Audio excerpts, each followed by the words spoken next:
My name is Chun-Sok Daniel Heur. I was born in Seoul, South Korea in 1973, so it's been some time. In our house, our apartment was my parents, my father and my mother, and then I have one older brother. There's a large group of kids that we would play together in the square, and what was kind of interesting was we would talk about the North Korean spies listening to us. So our parents would tell us that the spies are listening and you should be quiet. I think they really just wanted us to be quiet more than anything else, but that was the boogeyman that they used. In 1979, we moved to Germany, just north of Munich. I spent a year and a half in kindergarten in Korea, and then we got to Germany, and then of course didn't speak any German, so they recommended that I do kindergarten again. So I ended up taking about 2.5 years of kindergarten, and then we went to the public elementary school in our village, and we lived at that time a relatively small village. My brother and I were the only non-blonde-haired, blue-eyed Germans in the entire school. I think as kids, the whole racial identity is somewhat invisible, so I don't remember that being a big issue. I do remember the town and the people that are really accepting us. So that's some of my most cherished memories from when I was a kid. So then we moved to Columbus, Ohio.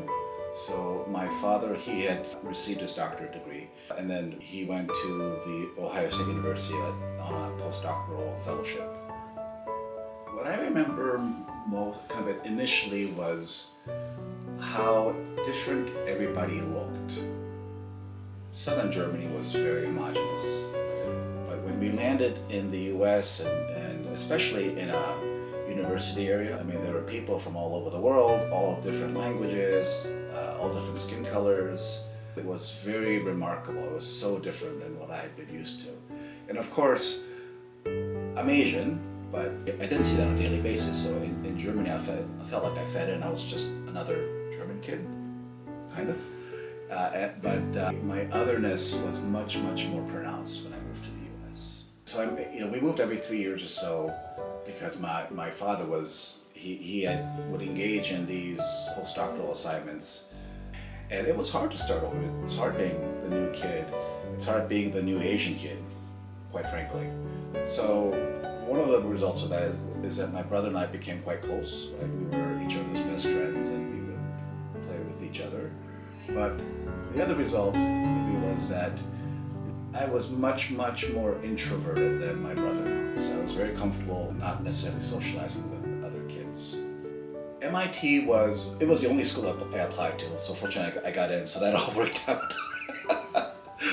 But when I got there, I realized that I was no longer the smartest kid in the room, which actually was a relief for me, and it really made me realize or understand that I'm more than just how smart I am. I joined a fraternity. I played football at MIT. It was good. It was a good experience. A lot of close friends, even now, and I graduated on time and got a real job. I started work in Michigan in 1996. In school, I was used to a relatively hectic life. Class and homework 60 hours a week, extracurricular activities and so forth. So when I got to GM, it was 45 hours a week of work, maybe. And then I had to do something to fill my time. So I actually ended up taking some classes and joined an adult sports league. And that's where I met my wife, Nikki. We met playing volleyball, which is really surprising if you consider that I'm 5'10" and she's 5'0". My oldest, Ryan, he was born in January of 2001. So actually, I finished grad school in December of 2000. Drew was our second, and he was born in September 2002. And Noel was born in March of 2008. So my oldest, at this point, he's going back to grad school. My middle one is in the process of applying to grad school. My youngest, she'll be a senior and she's applying to colleges. We've done our best to set them up financially so they can graduate without debt, which is very different than how I started out my can take more risks professionally and try things that maybe won't be successful or maybe won't make money right away, but they have that room. But I want them mostly to be happy.